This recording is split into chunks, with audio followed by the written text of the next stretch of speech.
All right, 1 second here.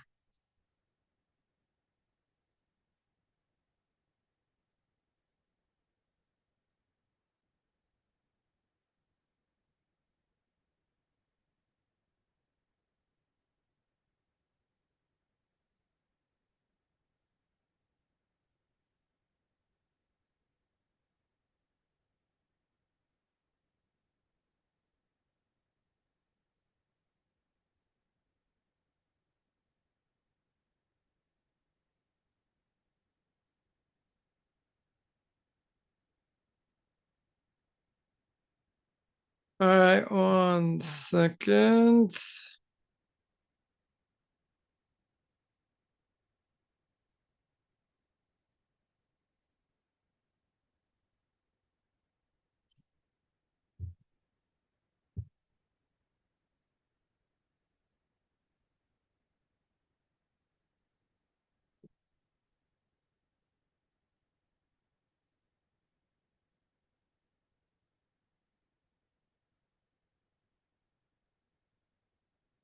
All right, welcome to this Q&A. Again, want to welcome everyone to this Q&A. So interesting thing.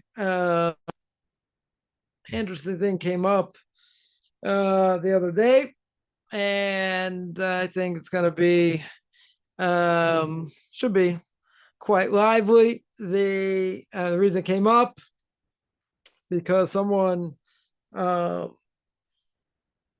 sent me someone, let's say on better, someone tagged me. That's the word. Ready? Someone tagged me in a post, and I thought that, well, I think it's good to give my spin on it. And the question really was, and I've really spoken about this before, and I'll tell you the context.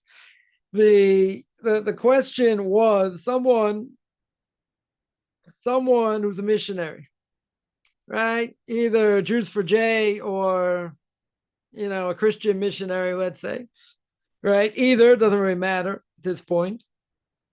That the Gemara says, the Gemara Megillah says, if the non-Jews say that they have wisdom, you believe them. If you say they have Torah, you don't believe them. Right? Let's quote that again. Yeah. If a non-Jew tells you they have Torah, you don't believe them. If they say they have wisdom, they can have wisdom. Mathematical wisdom, science wisdom, I don't know, historical wisdom, maybe.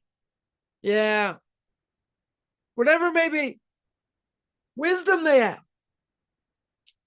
But make no mistake, the Gemara says they don't have Torah. Very clear they don't have Torah. Now you can say, okay, very good. Now, what does that have to do with anything? So let's say you have a Christian missionary or a Jewish Christian missionary. Doesn't really matter for this argument. Let's say they happen to know a lot about a certain thing in Torah. Let's say, whatever it may be. Maybe, I don't know, maybe they became experts in the laws of purity and impurity. Maybe became the experts on the red heifer. I don't know. Whatever. They became experts in some aspect of Torah. Let's say. Should I listen to what they have to say on that topic? That's the question. Is it worthwhile listening to what they have to say? Or do we say no? I don't really care what they say. Yeah, they're coming from a different perspective, right? If it's coming from Torah, I should believe what a missionary says about Torah, right? So I'll date this now, because a number of years ago, and it actually happened, I think, a few years back, but a number of years ago, a non-Orthodox rabbi, that's what he was, still is, non-Orthodox rabbi, brings in or wants to bring in a missionary to come speak in the synagogue. Now, some say he wasn't top tier missionary. Okay. And he wasn't going to speak about Christianity. He came in to be a motivational speaker.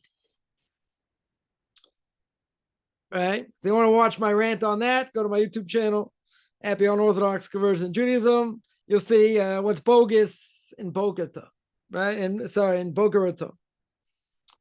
Right? So I went on a whole rant on that. But the question was there, and thank God there's a good grassroots,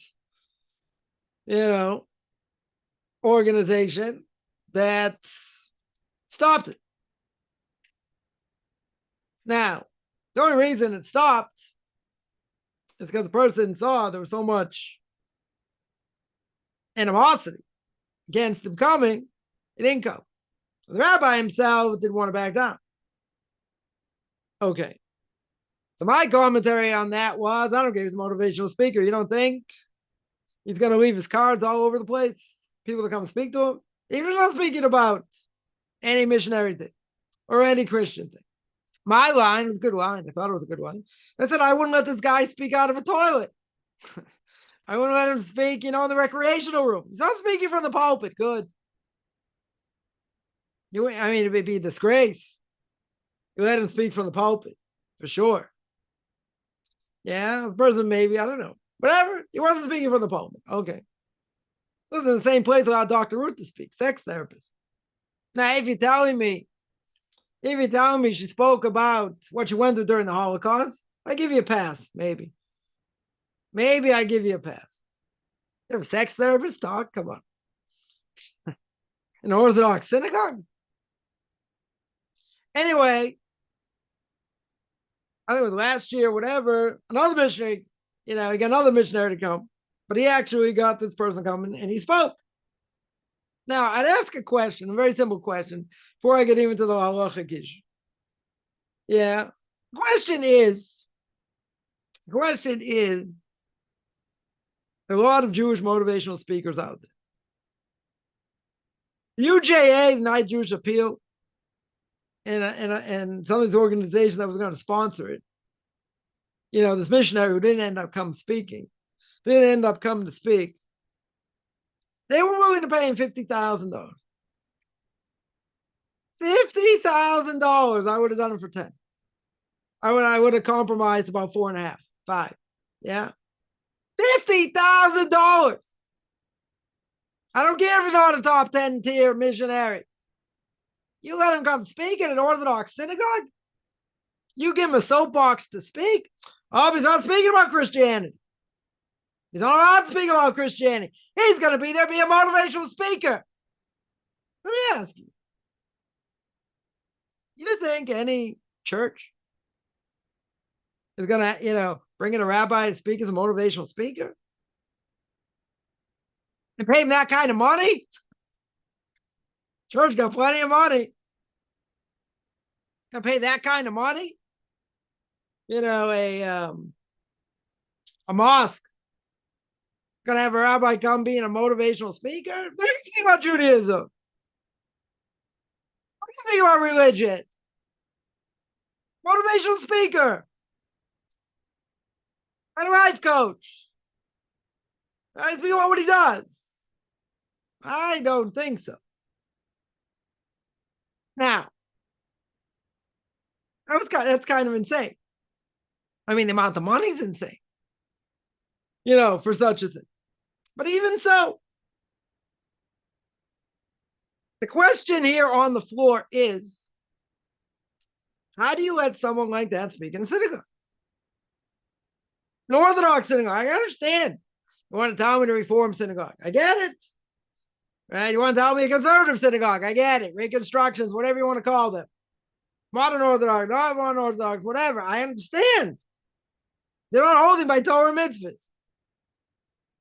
If you quote unquote call yourself Orthodox, how can you allow that to happen? How in the world can you allow it to happen? That's why I call it what's bogus in Boca Raton. It's not a long rant, but it's a rant.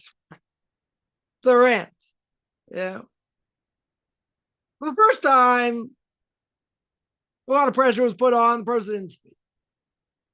Second time, someone else came and spoke. But again, this rabbi called it a desecration of God's name. Other things. Oh, by the way, someone asked him, well, who gave you permission to do this?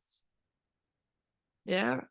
So he says, my rabbi sought rabbinic authority, but he wouldn't mention him by name. Oh, of course not. Because if they would have mentioned him by name, they would have tarred and feathered him. You gave such a psak, you give such an answer. You allow a missionary to come. You say it's okay for a missionary to come speak in a synagogue. Again, I don't care what he's speaking about. He can be speaking about sports. Yeah. Right here. You allow him to come in? You allow the wolf to come into the chicken coop? I don't think so. Oh, but he's not going to missionize. You don't think he's leaving out his cards? Anyone wants to speak to him? Maybe take some of his classes. I don't know. Learn how to be a motivational speaker. So Kaufman's line was, I wouldn't let him speak out of the toilet. Now, based on that, let's get to the question today. You have someone who's a missionary. A missionary, really not. And he has so-called expertise in certain things in Torah. Say. Right? I find it hard to believe.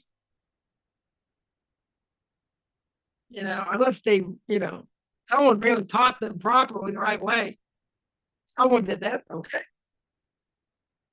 I have an argument. So someone could get, in theory, could get the knowledge. But obviously, you got to get it from someone who has the knowledge. Not going to get it on themselves. No Christian missionary is going to get it themselves because they don't know how to learn. They won't be able to learn Talmud. They won't be able to learn the commentary. So, right, where's he going to get the information from? Right, okay, we'll go to Rabbi Dr. Google. We'll go to Safari. Right, we'll get the information himself. Okay. Yeah, even if you tell me that, who's teaching him? You need someone to teach you. Right? So you need someone to teach you. Especially if you learned it all backwards. If everything you learned backwards, how in the world they get it right? But you let people who know they can teach. They can teach that, right? First, I'll question that I find question. You can tell me knowledge. In order to get the right knowledge. Arguments. I'll ask the question. If that's true,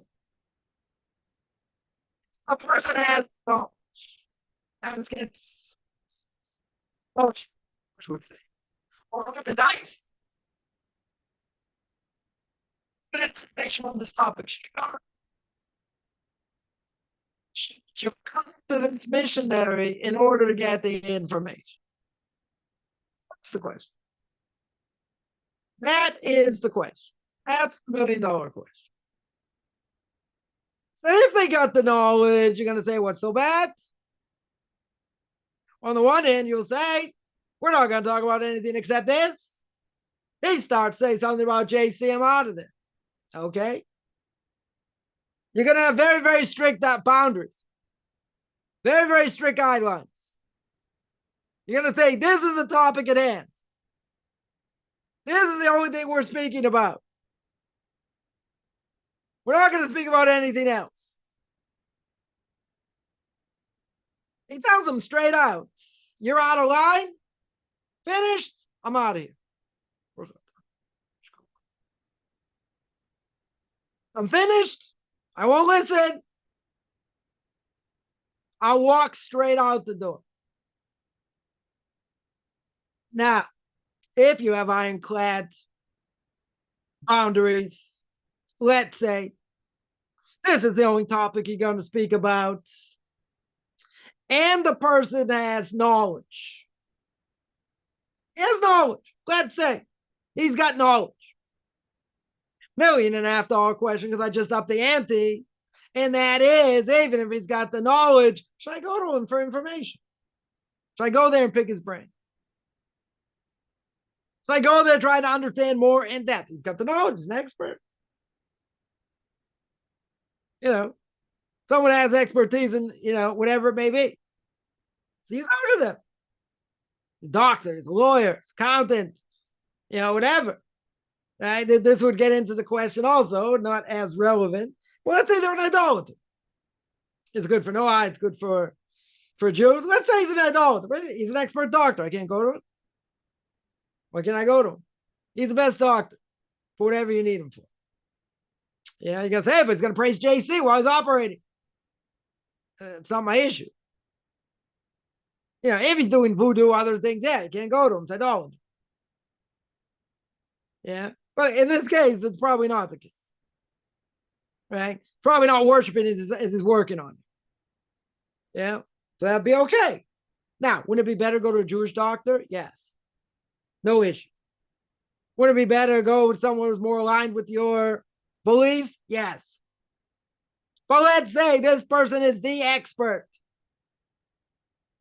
He could be a Jewish idolater also. It doesn't really matter. Yeah. Let's say he's the expert. He's the one to save your life. You have to die. Why? He can save you. He could save you. Now, if he's doing things that's idolatrous while he's doing it, yeah, that's a problem. You can't save your life from idolatry. The only way, a person's dying, the only way to save them is to have them eat that holy wafer for whatever reason. But that holy wafer is idolatrous. That's it. You can't do it. You're going to die. Right? I mean, it's a little bit exaggerated here, but you're going to die over here if you don't eat this holy wafer. Okay. So what? Then you die. Can't get benefit from idolatry.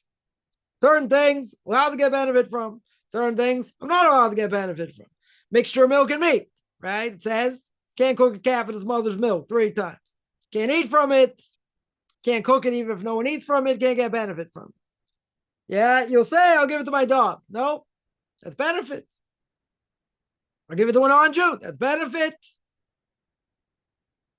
Although, let's say you bought it by mistake. You bought, a Jew bought dog food that was a mixture of milk and meat. So he says, okay, I made a mistake. I can't get benefit from it. I can't give it to my dog.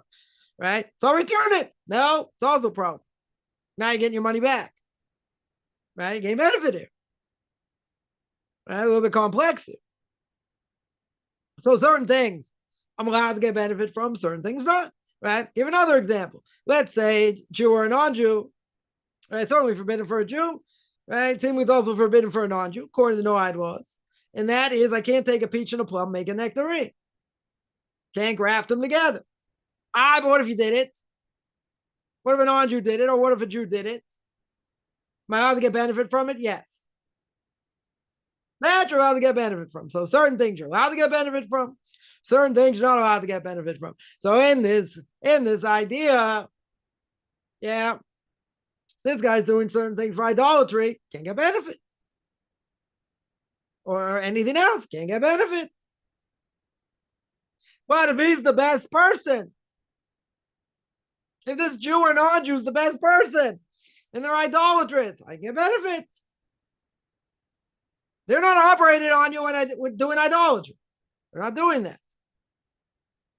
If they be doing that, that's the only way to save your life. You die.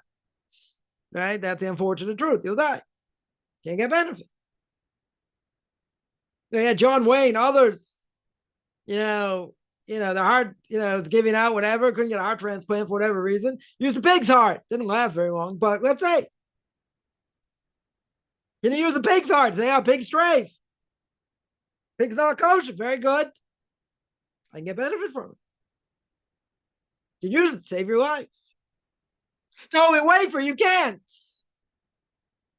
Or the guy in the cookie, you can't. Right? That was the only way to save him. You die. So there's a fundamental question here. The fundamental question is this person claims to be an expert. Okay, let's say he is. Give him the benefit of the doubt. Let's say he got all the requisite knowledge. Okay, I'm in a little bit of a generous mood today. So I'll give him a little bit of credit. Let's say he's got the knowledge. Okay.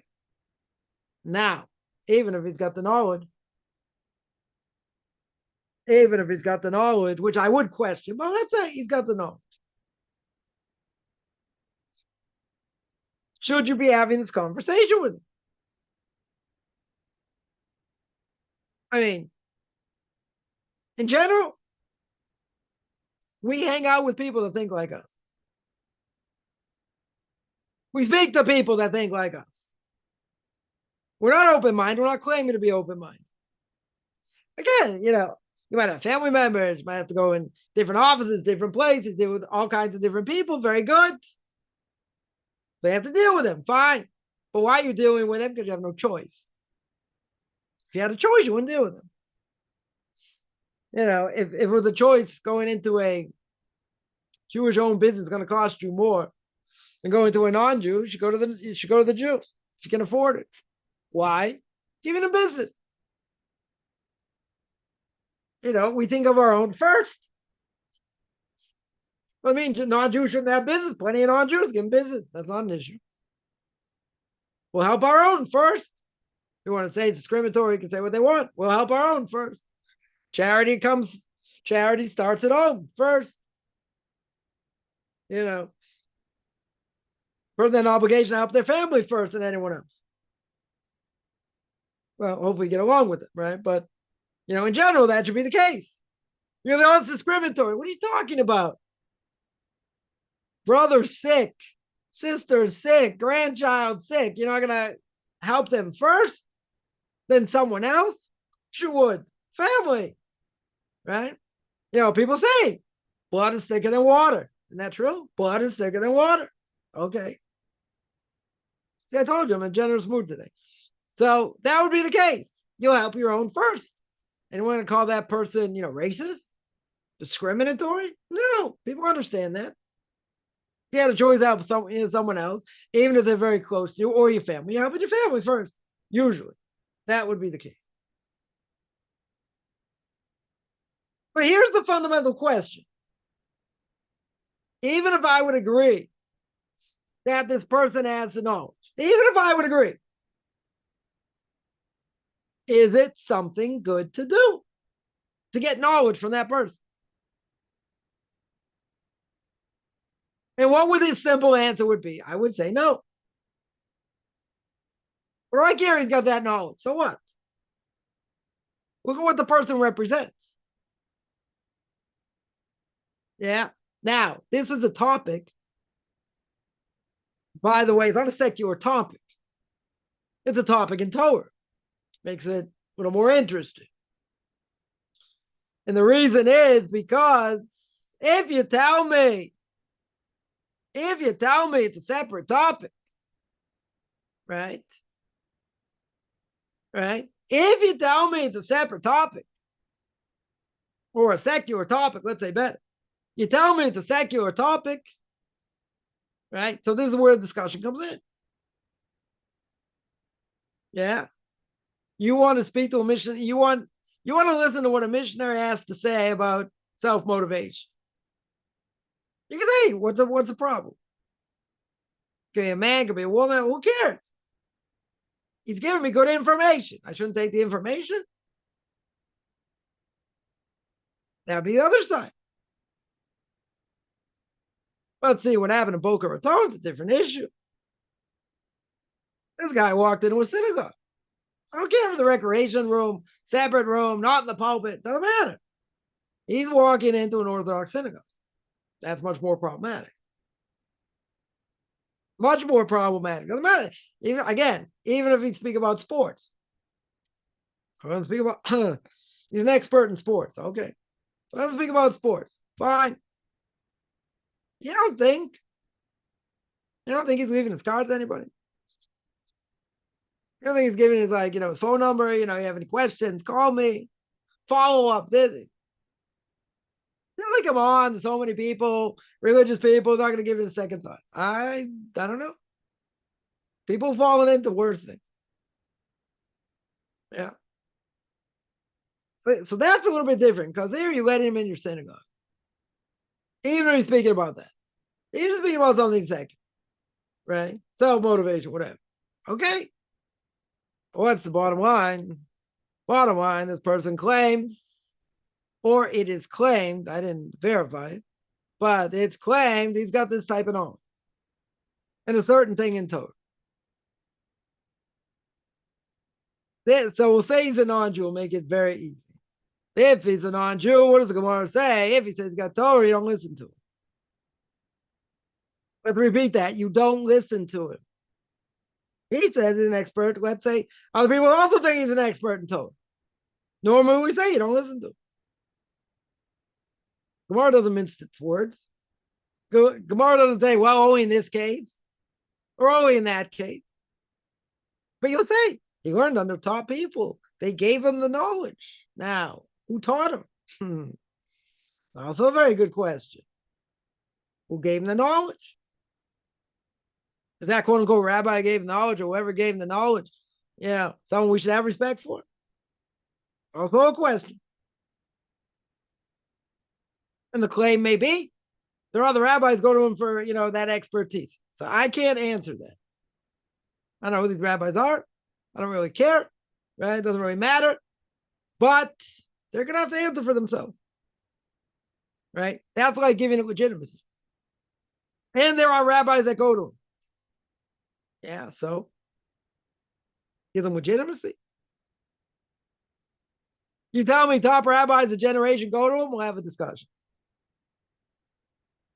And they give specific guidelines, good, we'll have a discussion. Anybody else? Can't imagine. Can't imagine, even if they have the title rabbi. I can't imagine. Can't imagine what validity that has. So the question is, we don't really believe they have Torah. They make that claim, false claim. Now, if they learned under somebody who has Torah and knows a lot of Torah, right, and gave them the right information, then the general rule of Jews not having Torah in this case wouldn't apply. Then it wouldn't apply. Then he's got the right knowledge. Okay. Now, let's say even in this case it's true. Let's say, like I said, I'm in a generous mood today. Let's say that would be true. I got a problem, though. I mean, a lot of problems, but one of them would be,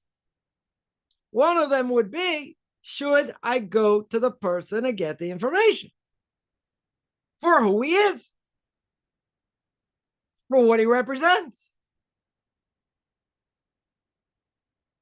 I'll make it a little more graphic, not the same thing, but I'll make it a little more graphic. Somebody my Rebbe knew years ago when he mentioned him by name. He says the entire Talmud knows backwards and forward. Yeah, Jerusalem Talmud, Babylonian Talmud, knows backwards and forwards. But he says the person's an absolute heretic. Can't listen to Torah from anything he says. But he learns Torah like it's another academic subject. Rabbi said it's so painful to see someone with such knowledge. And that knowledge gets just flushed.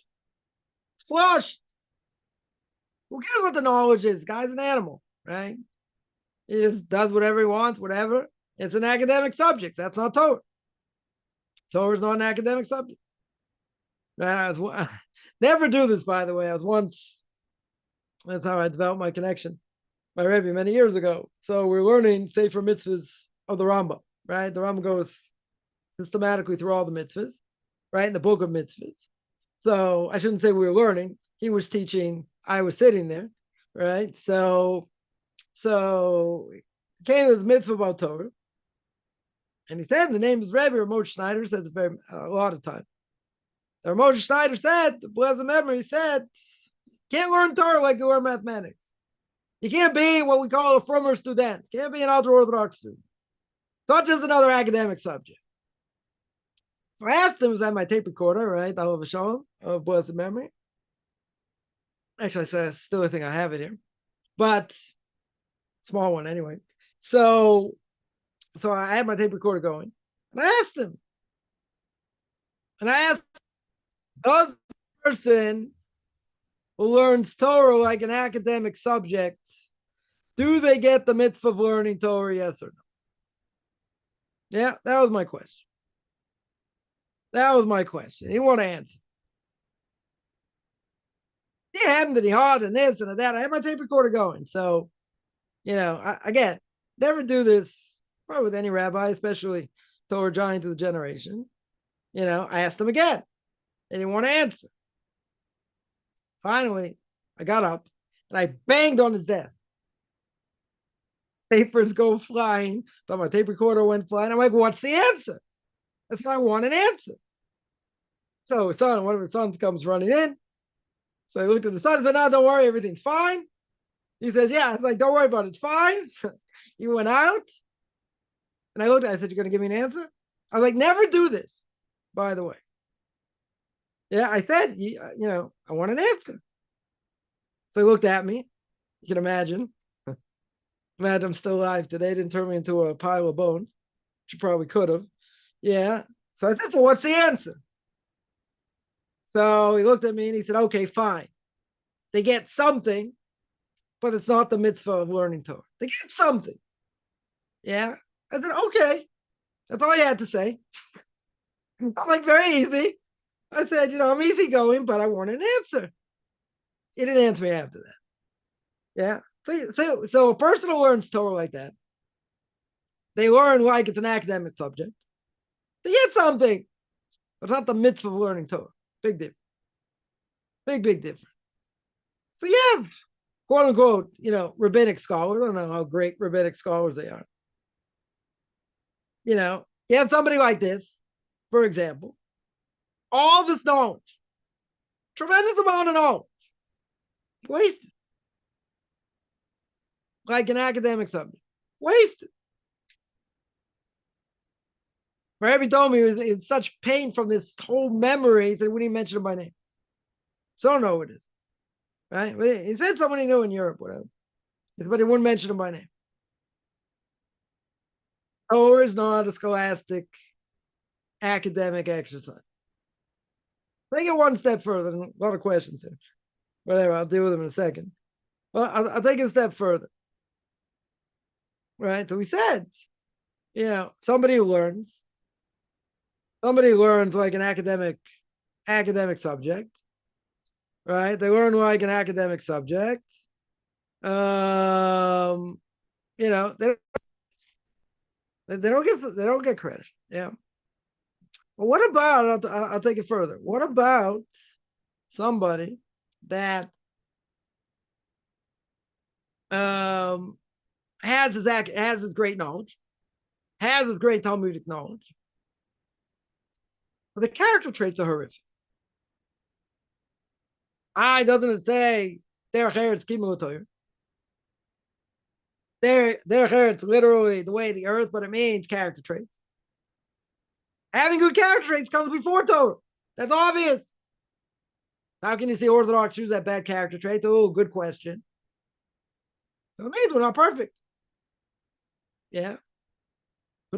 So a Rebbe of mine once said, I learned under somebody, Talmudic genius. And he said he could only learn by him he didn't last more than 2 weeks. Why didn't he last more than 2 weeks? Because his character traits were horrific. So a person could be a genius in Torah and be disgusting in God's eyes at the same time. How can that be? Because they don't internalize the message. They don't internalize the lesson. Then they can do whatever they want just because they have this great knowledge. But we just said, derech eretz kimul Torah. Right? So what's the person worth if they don't have derech eretz? If they don't have proper character traits? Very good for the month of Elul, which we're in right now. Right, month before Rosh Hashanah, clock is ticking. Judgment is coming. But if you don't have good character traits, we're nothing. So I would say in such a case, back to my original question, right? I would say in such a case, even if quote unquote that person had the knowledge, let's say, why in the world you go to a missionary to get that knowledge? He's the world expert. Okay, so what? There aren't plenty of other people who have knowledge. So they not like him. Okay. But is that where I should go to get information? Me, I'm giving the benefit of the doubt that the person has the Torah knowledge, right? Maybe I shouldn't, but let's say, even if he has the knowledge, as a missionary, stay away from him. No matter what you're speaking about, stay away. Yeah. You happen to be in the same elevator. Hi, how are you? This, that. That's it. You don't gain in conversation. You don't get in conversation. Do you have anything to do with these people? All you have to know is what they've done over the years to Jewish people. Yeah. It's enough you try and hold back and not smack them upside the head, which they deserve. Well, it's not their fault. They're brainwashed. Doesn't matter if they're brainwashed or not. Their goal is to make the Jewish people Christians. That's the goal.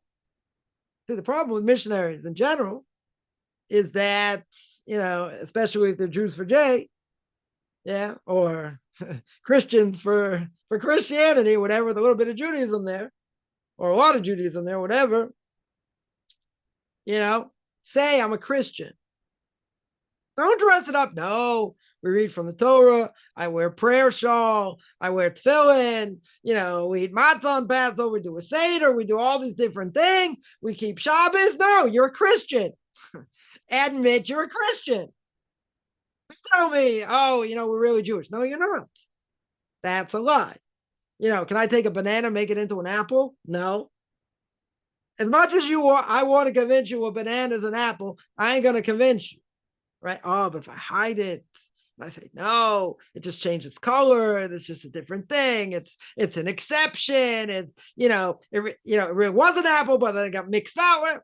Yeah, come up with all kinds of different things. Probably won't believe it anyway, but yeah, come up with all kinds of different, excuses of what it is. No, say what it is.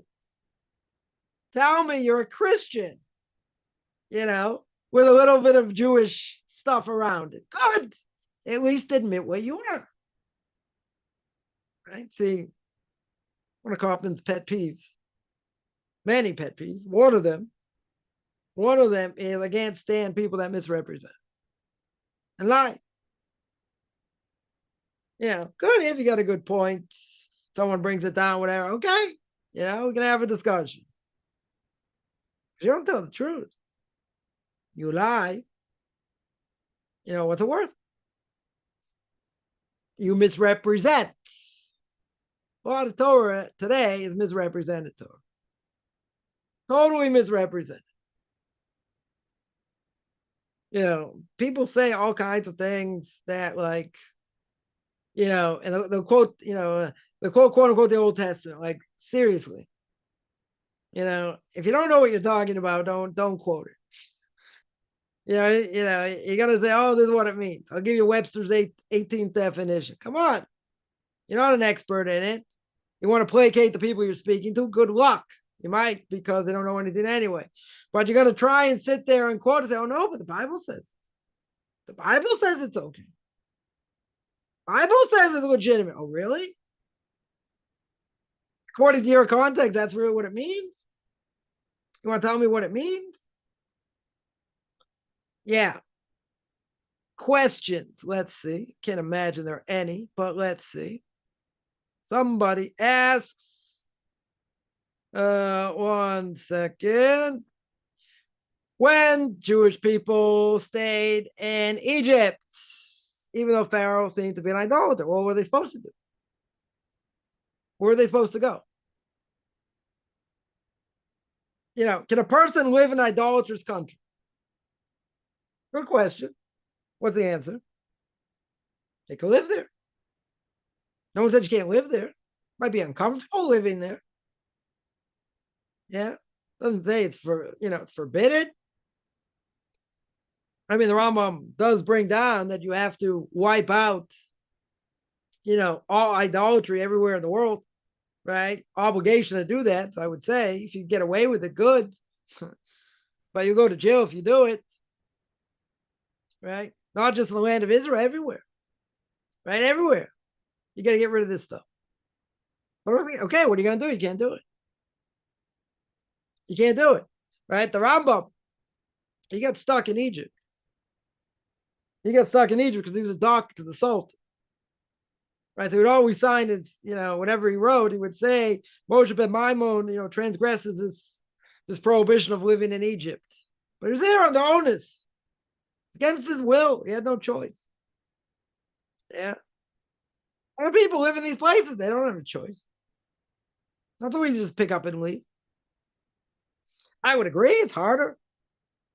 Harder to live in such a place. True. How do so many Jews live in America?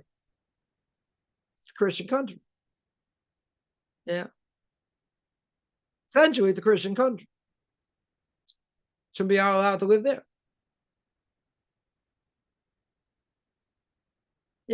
Why did Jews leave Europe, Russia? They left because they're getting slaughtered and it's hard to live there physically. It had nothing to do with idolatry, per se. Some places, yeah. Some places because, the Christians made pogroms and other things, right? But the main thing is they're persecuted, right? So, there are definitely many times persecuted by the church, no question. Absolutely no question. So it was either kiss the cross or die, right? So yeah, people fled. Very good. Can't live in such a place. But if there's peace, let's say, well, why would it be forbidden to live there? Shouldn't be forbidden to live there. Again, I would agree. It's uncomfortable to live there, 100%. It's uncomfortable. Okay. That means forbidden. You can say, well, be better under Muslim countries. At least they believe in one God. Well, that hasn't worked out either. Living under either country's been bad. Either religion's been bad. There's no question. But where are they supposed to go? Where are people supposed to go? You got people who can't move.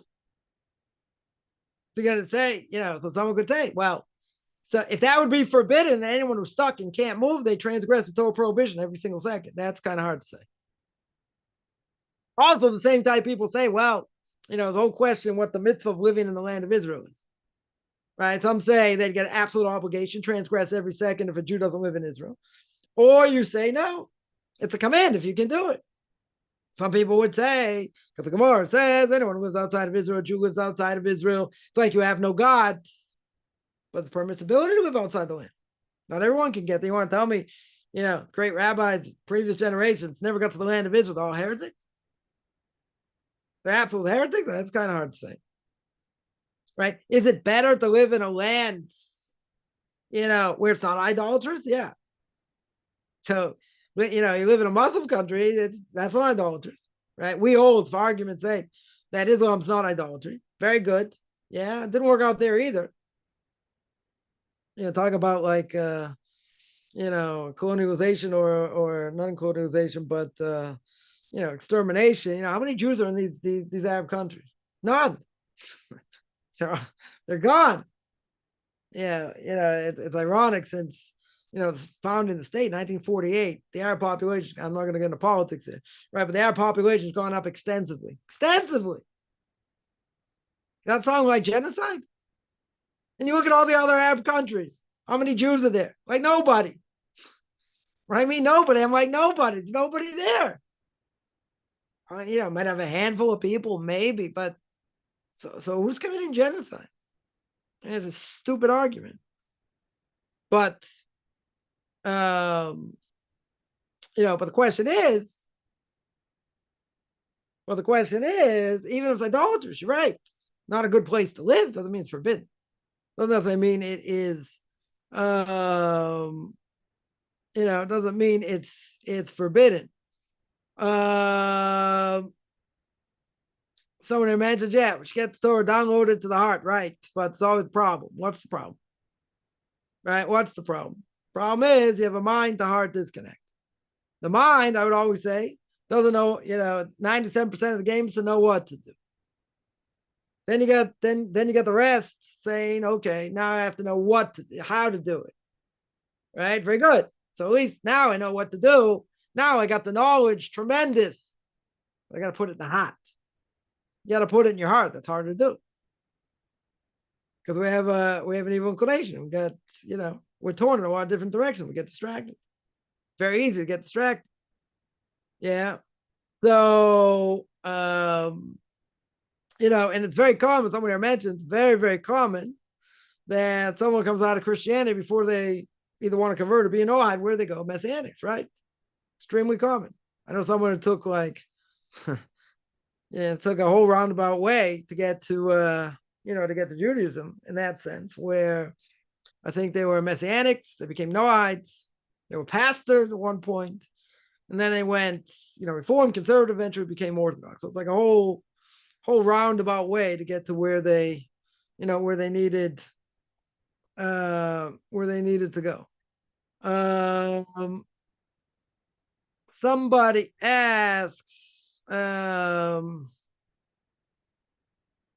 wake up with Shir Sayam in Hebrew in my head. Shir Sayam meaning the song of the sea that we say every day. We say every day in the morning.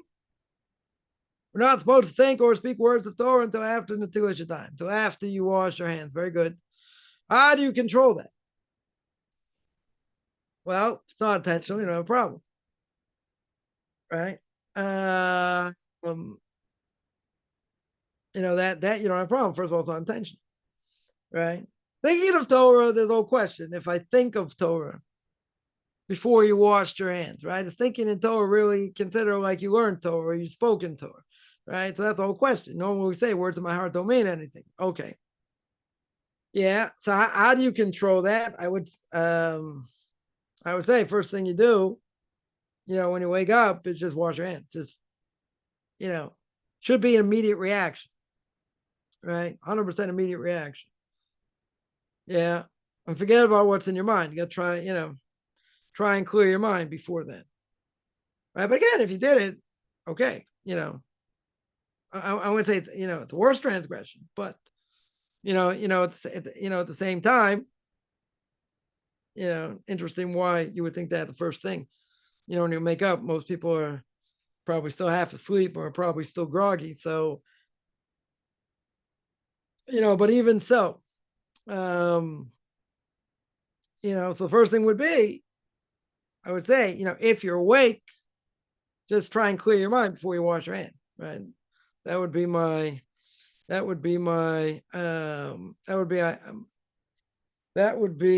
advice.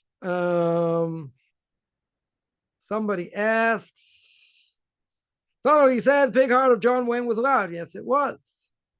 John Wayne wasn't Jewish, by the way. Or maybe it was.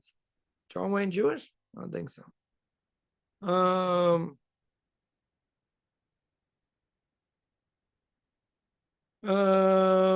Or maybe it was.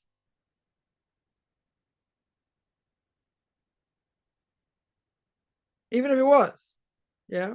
Let's say it was. Okay. What's the problem? Pig is an unkosher animal. Good. Can I get benefit from pig? I can't do business with it. Yeah. Could I feed pig to my dog?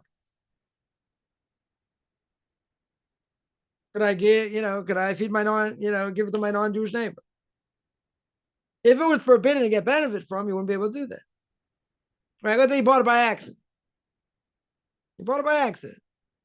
You thought it was steak and it was whatever, it was ham. You made a mistake. Yeah, so you're not going to eat it. You won't get your money back, let's say. So you give it to a non-Jew. Not a problem. And get benefit. I'm not doing business with it. Right? If I'm doing business with it on a regular basis, that'd be forbidden. Right? But to give it to a non-Jew or whatever, it'd be permissible.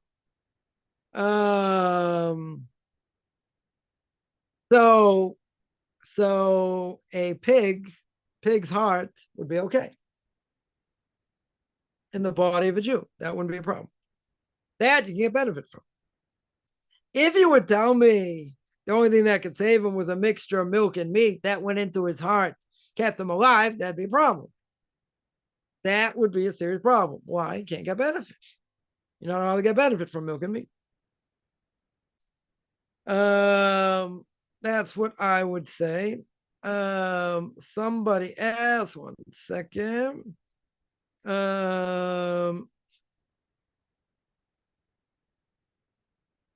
Someone says, I think doctors say human heart is vortex oriented. Okay, could be.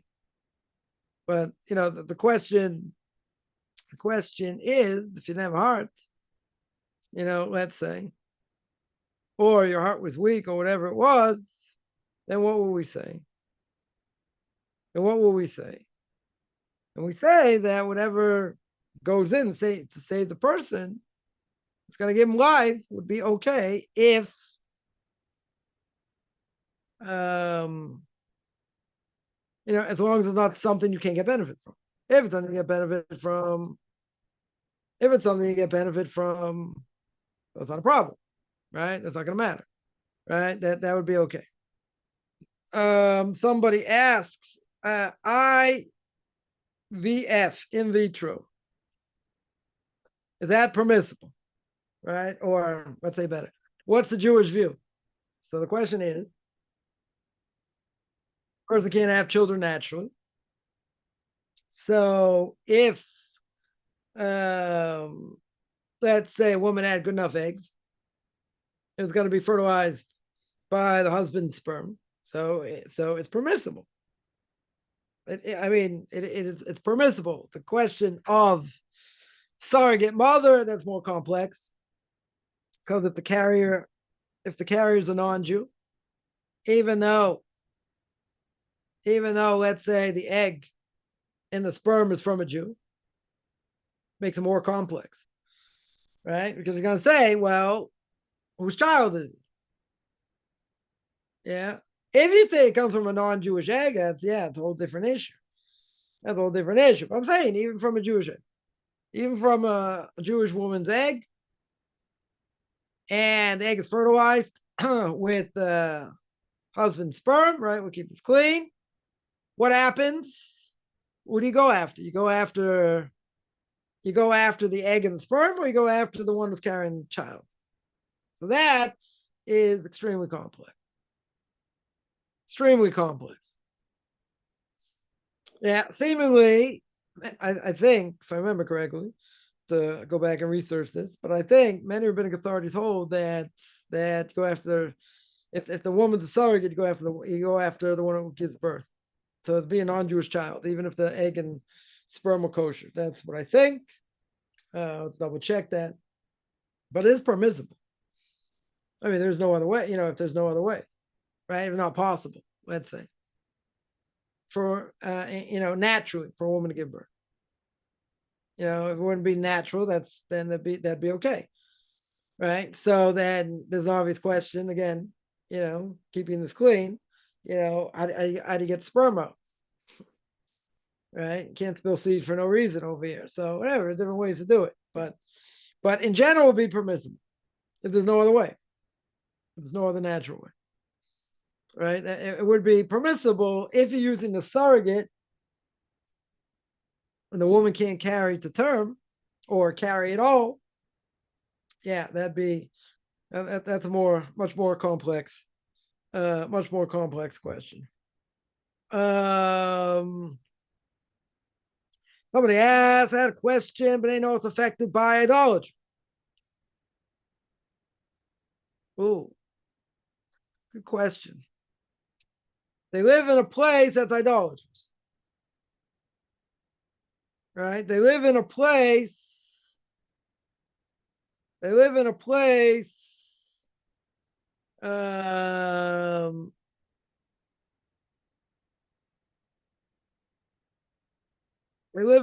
that's idolatrous. So I would say, I think it affects the Jew more than it does a non-Jew.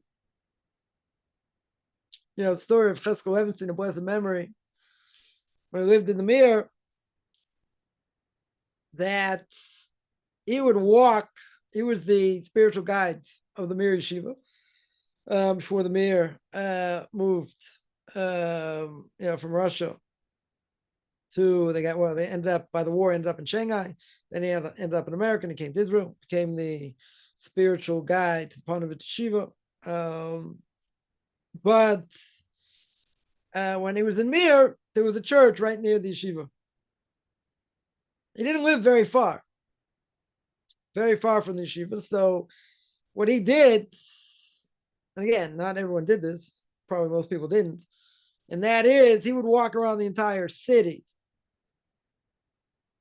to get to the yeshiva, rather than walk within 4 arm lengths of a church. Now, there's a whole question also when, Rachel has twins, as Yaakov and Esau. They're both trying to get out first, right? Who's going to get the firstborn, fighting even within the stomach.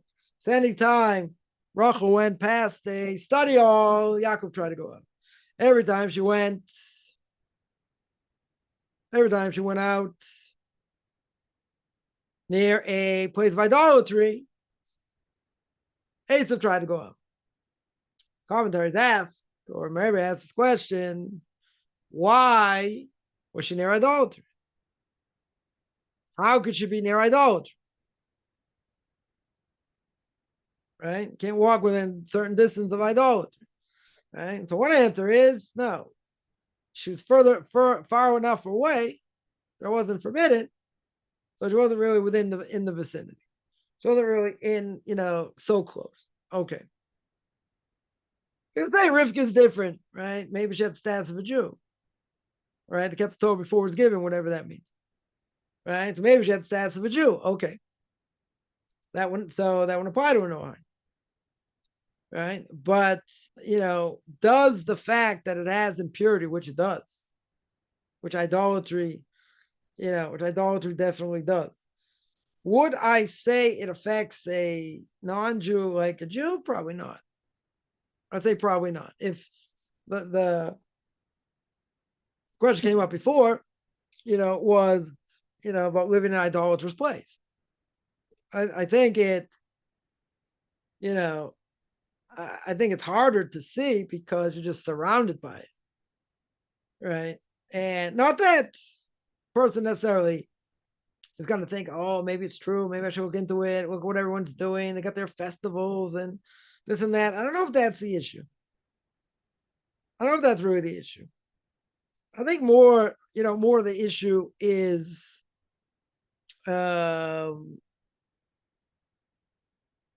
just being surrounded by it in general.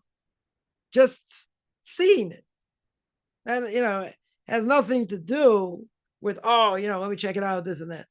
I mean, many people obviously came out of Christianity, and come probably November, already start seeing trees and other things and in malls and who knows what. It brings out not so fond memories. Yeah, that's different.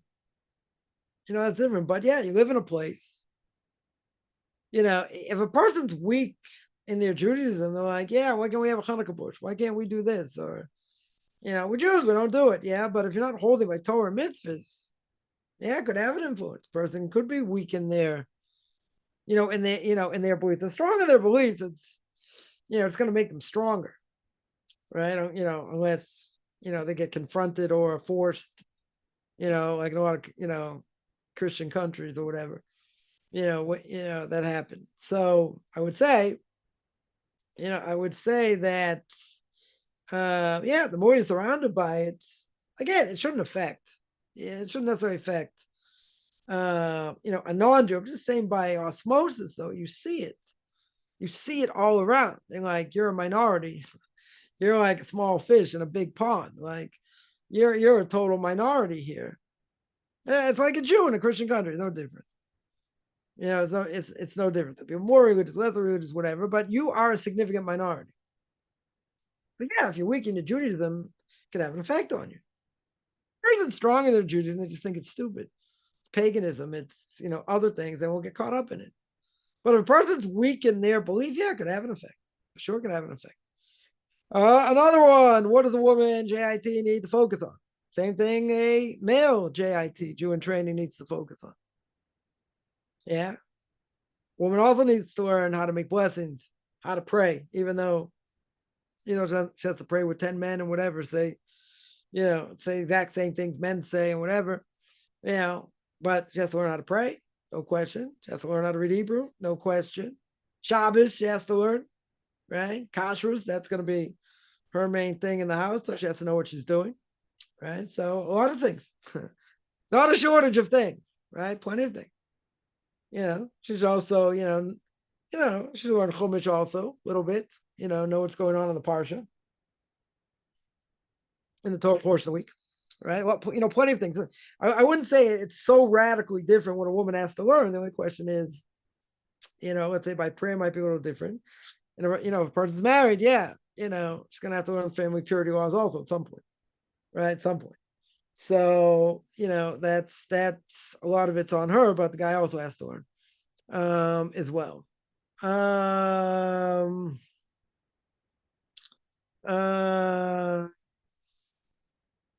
asks, okay, where I live is going to be a pagan festival.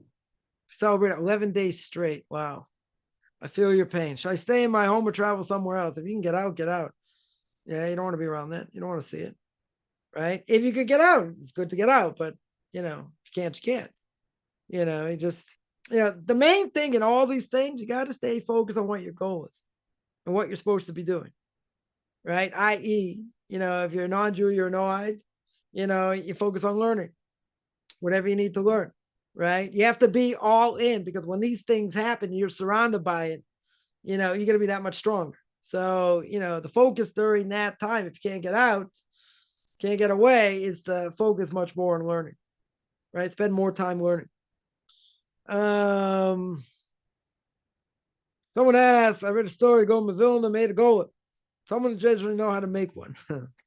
Golem is somebody that basically a person can create through Kabbalah, does their bidding and, different things, like having a nice slave around the house.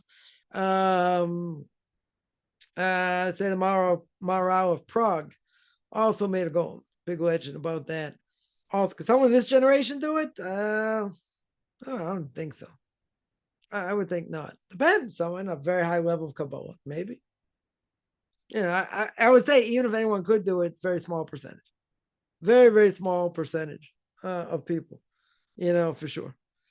Yeah. Somebody asks, I want to back in,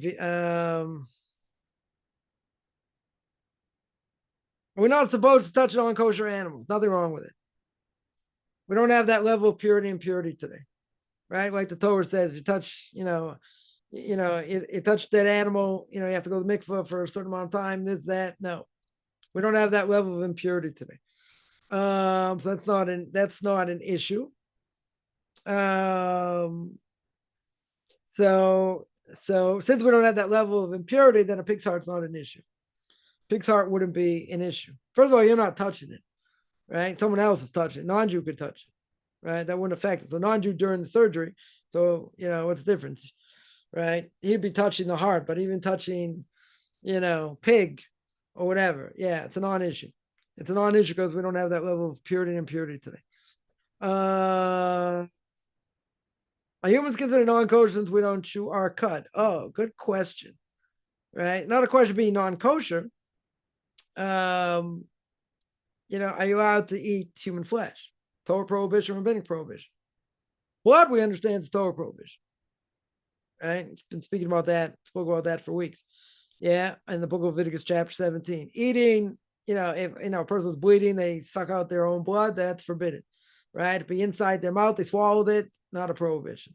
Right? Blood's a different issue. Right? Cannibal. Can a Jew be a cannibal? Right? Is it Torah prohibition or rabbinic prohibition? Right? Big discussion.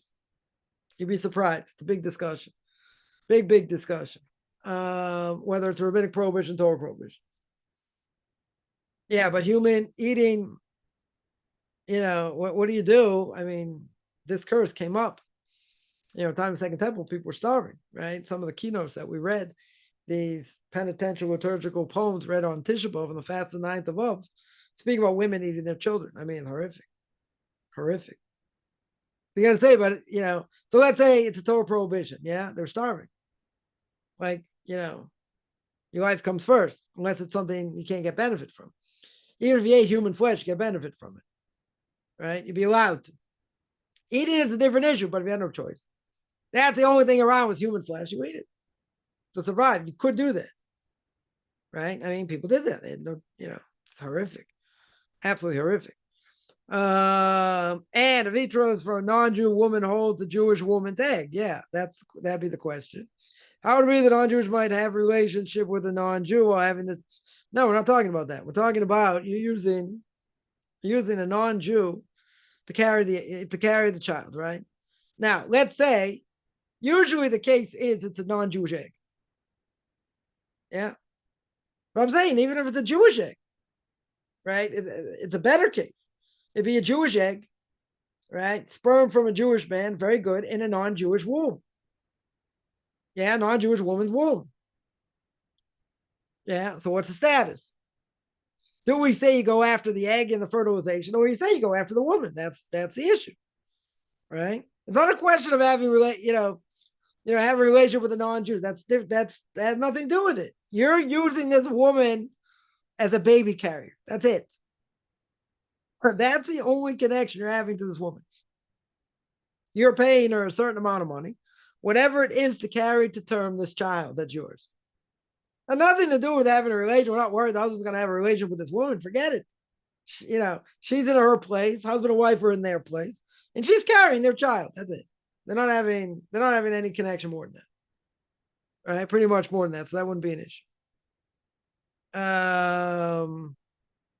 Saying the non-Jewish woman would go, yeah, that again, that's a different issue. We're not talking about that. That's not the case. One more question, so I won't bother you. Of course you bother me. Yeah, what's the question? Should JIT take off work for the high holy days? Yeah. You're going to have to at some point. Yeah, you're definitely going to have to at some point. You have to take off for Shana Yom Kippur, right? You have to take off the first days, last days of Sukkot, first days, last days of Passover, and 2 days outside of Israel of Shavuos, right? Of Shavuos. Now, you asked me, does a JIT have to? Does a Jew in training have to? No. You have to do anything, right? At the moment, you don't have to do anything. If you want to have a connection to it, you should, right? You should, or let's say you can't take off work. So what do you do? Go at night, right? You can certainly go at night. Service is shorter, right? So except on Yom Kippur. Yom Kippur, service is going to be long. Probably one of the longest services there is at night.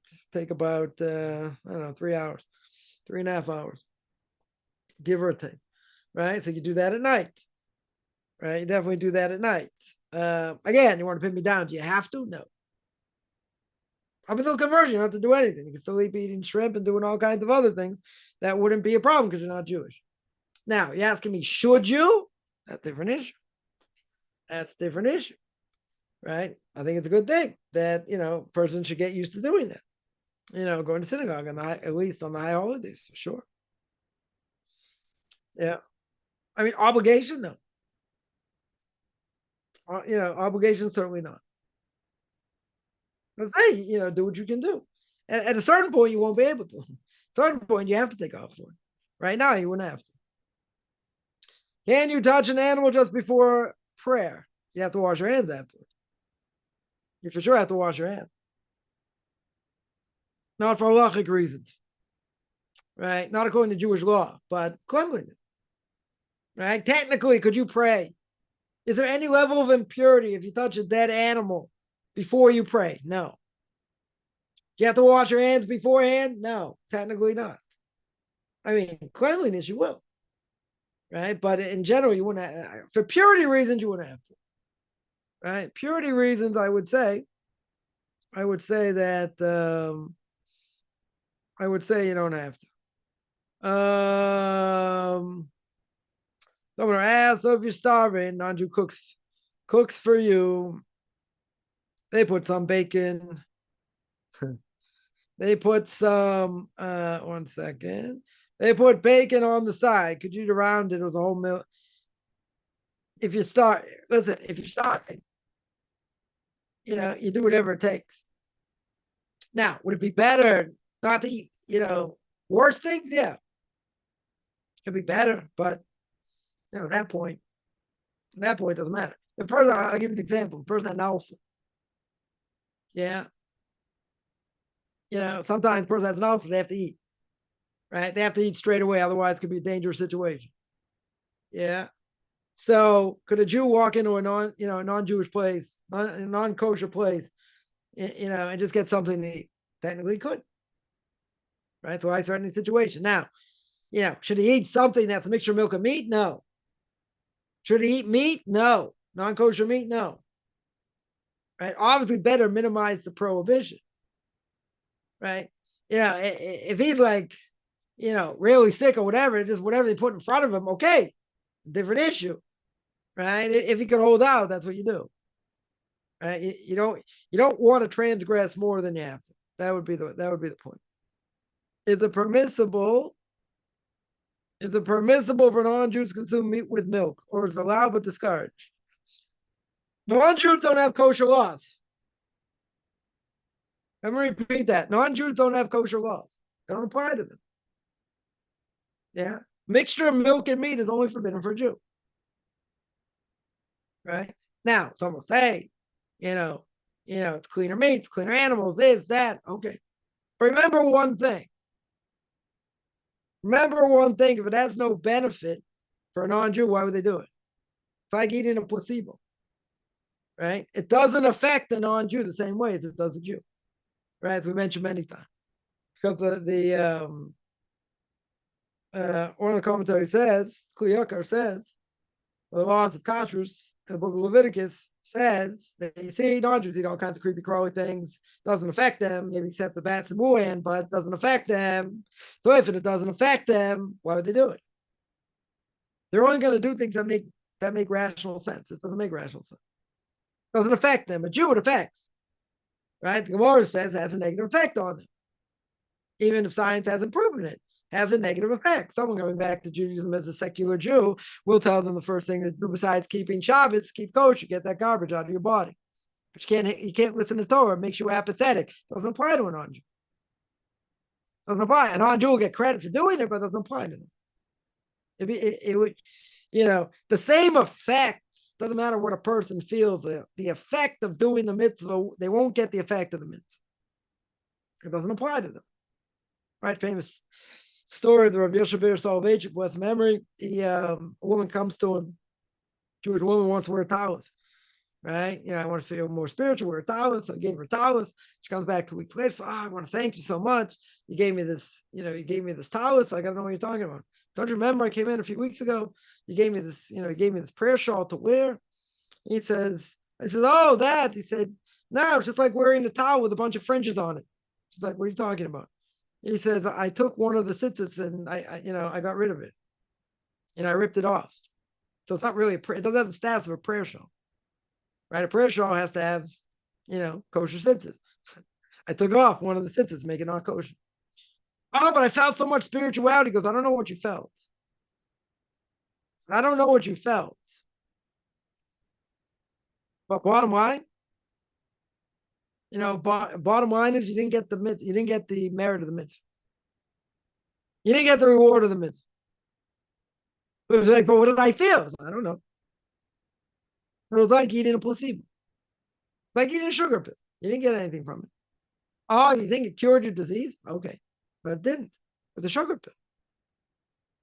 Right? I can only imagine what this woman's face looked like. After that. It's like, oh, thank you very much. I was wearing a bath towel with fringes. But she didn't get the mitzvah.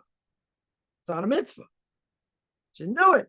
What did she feel? Can't answer, but it wasn't because of the mitzvah. Yeah.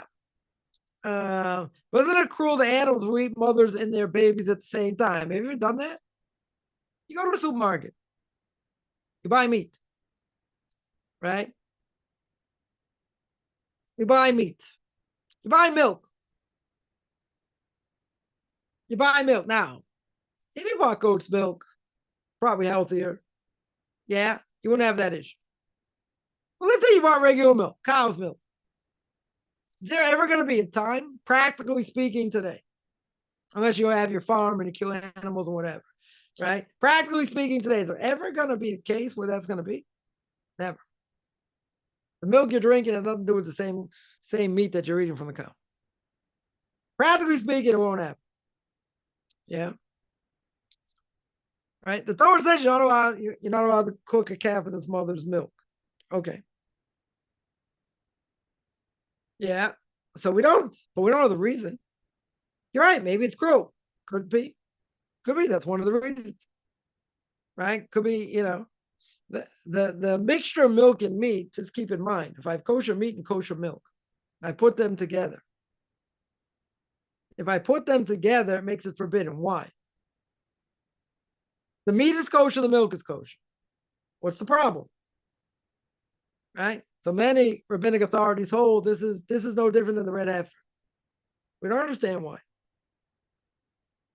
Right? We don't understand why. It's a law we don't understand. It's called the chok. We don't understand. Right? You know, what you're saying may be true. Maybe it is cruel. Okay. Yeah, maybe that's the case. Maybe could be 150,000 other reasons, but we're not given any reason. But logically speaking, it doesn't make sense. The reason it doesn't make sense is if I have kosher meat and kosher, kosher cheese, I put them together under heat, makes it forbidden. That's why a non-Jew is not obligated in it. Not rational. Doesn't make sense rational. Right? Torah says you can't kill the mother and the kid on the same day. Very good. Yeah. But again, who says that's the reason? That's the reason the Torah says you can't cook a calf in its mother's milk. And what if you didn't? What if you waited 2 days and then did it? A month, or 3 days later, or whatever. What if you took the milk and ate it later? And ate the animal 2 days later? Is that a problem? I don't think it's a problem. I don't think it's going to be a problem. On the same day, right? Doing it on the same day is a problem, right? The Torah says you can't cook a calf in its mother's milk. Doesn't say the same day. I mean, it probably is the same day, right? Probably is. But again, what if I took the milk? What if I took the milk, took the meat, and I did it 3 days later? Maybe it only means the first day. What if I did it a week later? Milk's still good. Yeah. Again, it's a law we don't necessarily understand. Right? Not something we necessarily understand. Yeah, that's why non-Jews don't have to keep it, because it's not logical. It's not rational. Yeah. Any other questions? Someone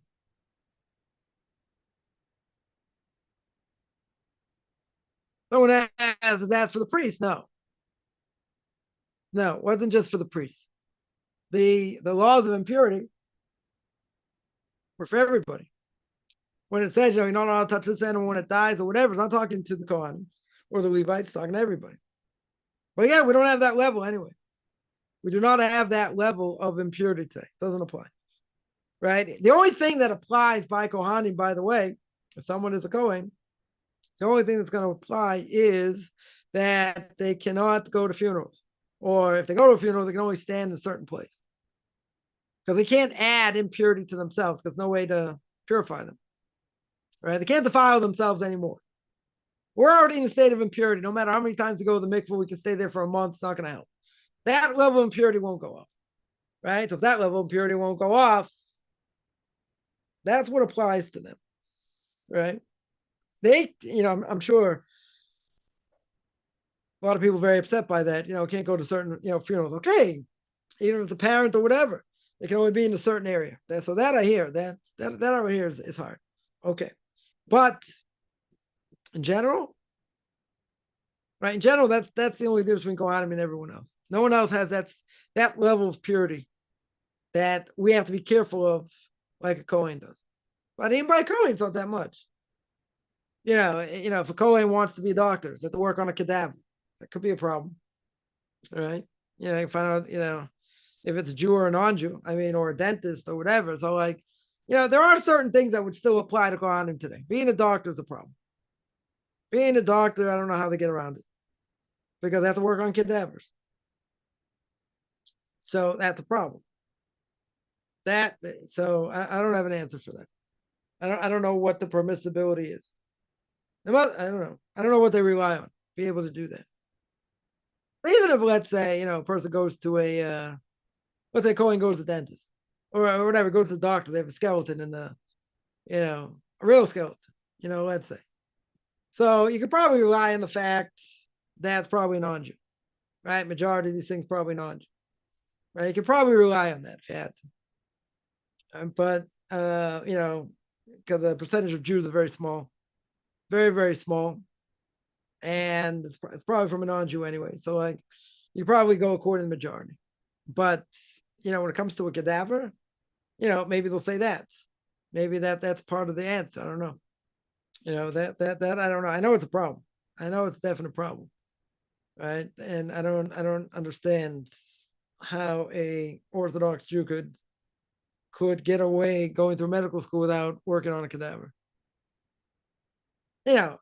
If they take organs out, they show how the organs work. You're not there in the room with the cadaver. Okay, maybe there are ways around it. But being in a room with a whole bunch of cadavers, I think that's problematic. Definitely problematic. Yeah. Any other questions? Somebody asks,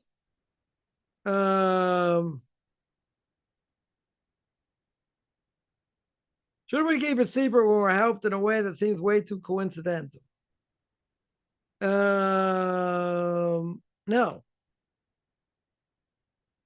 I think it's very important people speak about acts of Hashgacha Pratis, divine providence.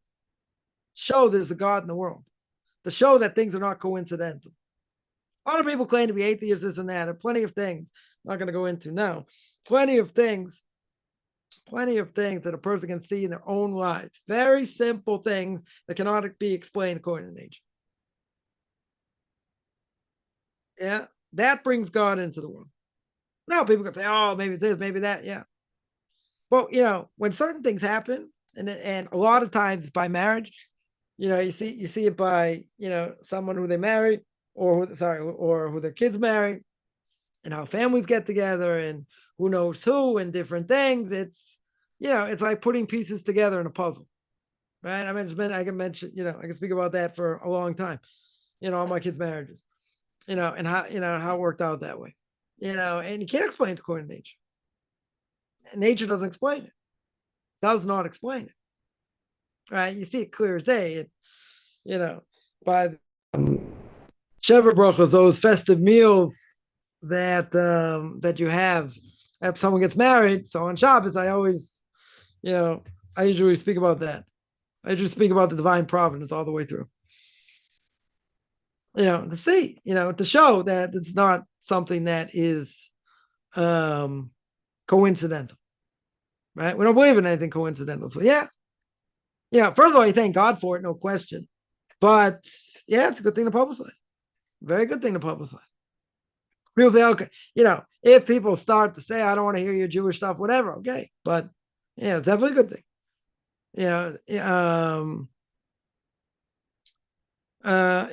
Definitely a good thing. I think, more people have to see God in the world.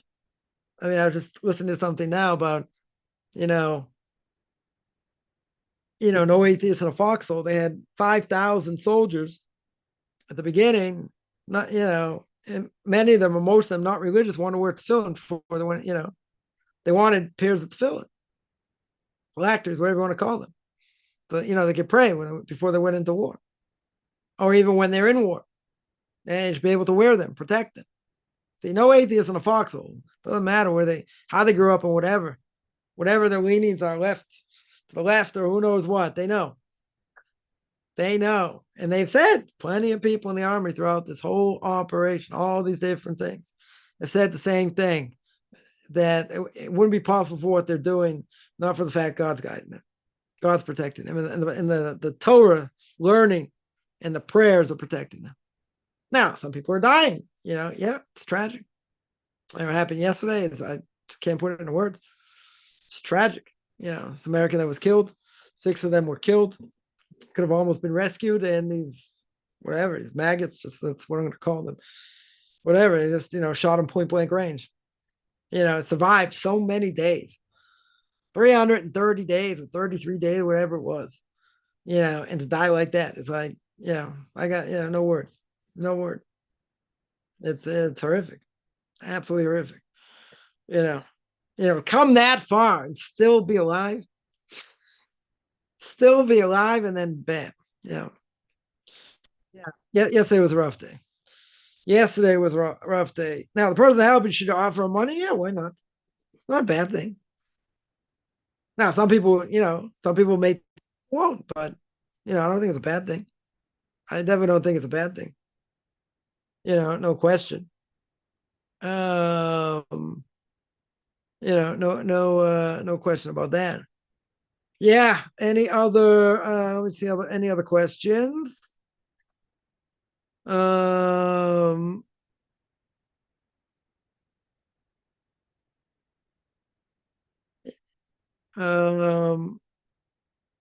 good to offer them something. I don't think it's so wrong. I would think a lot of people probably wouldn't take it, but it's not a problem to offer. That helps you out in a pinch, or yeah. Any other questions?